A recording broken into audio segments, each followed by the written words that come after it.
இன்றே டவுன்லோட் செய்து உங்கள் ஃபேவரட் ஷோக்களை என்ஜாய் பண்ணுங்க. அம்மா வந்துட்டாங்க. பாட்டி, என்ன பாட்டி? இந்த புடவைய உங்களுக்காக தான் வாங்கிட்டு வந்திருக்கேன். எங்களுக்கா? எங்களுக்கு எதுக்கு பாட்டி? இன்னும் கொஞ்ச நேரத்துல தீமிதி திருவிழா ஆரம்பிச்சிட போகுதுல்ல, நீங்க 3 பேரும் தீமிதியில இறங்குவீங்கல்ல, அதுக்குதான் இந்த மஞ்சள் புடவைய வாங்கிட்டு வந்தேன். மஞ்ச புடவை கட்டிக்கிட்டு மங்களகரமா தீ மிதிக்கணும்னு சொல்றீங்களா? ஆமாம் கண்ணு, இந்த புடவைய கட்டிக்கிட்டு தான் நீங்க தீக்குள்ள இறங்கணும். இந்தாட கண்ணு, புடி வாங்கிக்கலாமா? புடி. தேங்க்ஸ் பாட்டி. சுவாதி, இன்னைக்கு நீயும் புடவை கட்டிட்டு வர. போங்க, போய் புடவைய மாத்திட்டு வாங்க. போயிட்டு வாங்க. அம்மா நீங்க உட்காருங்க. கடையில மஞ்ச புடவை கிடைக்கிறது டிமாண்டா இருக்கு. ஆடி மாசம்ல.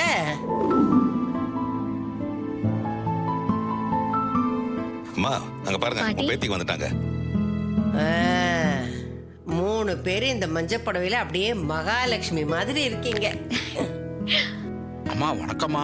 வாங்க. வணக்கம். நல்லா இருக்கீங்களா? நல்லா இருக்கேன். இவங்கெல்லாம் உங்க பேத்திங்களா? ஆமா, என் பேத்திங்க தான். இவங்களும் தீ மிதிக்க போறாங்களா? ஆமா, முத தடவையா இன்னைக்குதான் தீ மிதிக்க போறாங்க. ரொம்ப சந்தோஷமா.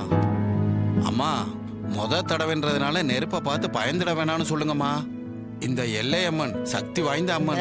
மனசுல ஒண்ணு வேண்டிக்கிட்டு தீ மிதிச்சா அது அப்படியே நடக்கும். இது நிறைய பேர் சொல்லி நான் கேள்விப்பட்டிருக்கேன். அப்ப நான் வரட்டுங்களா? சரிங்க. நல்லது. அவர் சொன்னதை கேட்டீங்கல்ல?